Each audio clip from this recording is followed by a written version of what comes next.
ქართველი ხალხის ისტორიაში ყველაზე სამარცხვინო და სავალალო ეპიზოდი ტყვეთას ყიდვა. იტაცებდნენ ქალსაც და კაცსაც, ყრმასაც და ხნიერსაც, აზნაურსაც და უაზნოსაც. ყველაზე ძვირად ახალგაზრდები ფასობდნენ. მოტაცებულ და გაყიდულ ქართველ ქალებს სულთანთა და ხონდქართა ჰარამხანებში ამწესებდნენ. კაცებს კი მეომრებად ხიდდნენ. თურქეთში იანიჩარებად, ეგვიპტეში კი მამელუქებად.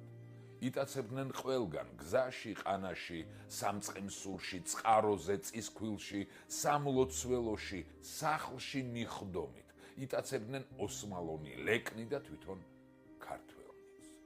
ამ მეორედ მოსვლაში მეფეებისა და დიდებულების ერთადერთი საზრუნავი გარკვეული გამონაკლისის გარდა იყო ტახტის, გავლენისა თუ ქონების შენარჩუნება. ამ მიზნით ისინი ჯერ მოყურდებოდნენ. შემდეგ კი ხოცავდნენ ერთმანეთს, მამაშვილი, სიძესიმამრი, ბიძა-ძმისშვილი, მათ შორის საუკუნეების განმავლობაში გრძელდებოდა შური, ეჭვი, ქიშპი, უნდობლობა, მტრობა და სისხლისღვრა. არც გაღატაკებული მოსახლეობა არ აკლებდა ხელს და ადვილად იშორებდა თავიდან ოჯახის წევრს, ხელის აუკანკალებლად, მცირე გასამრჯელოს ფასად ხიდდა შვილს, დედას, დას.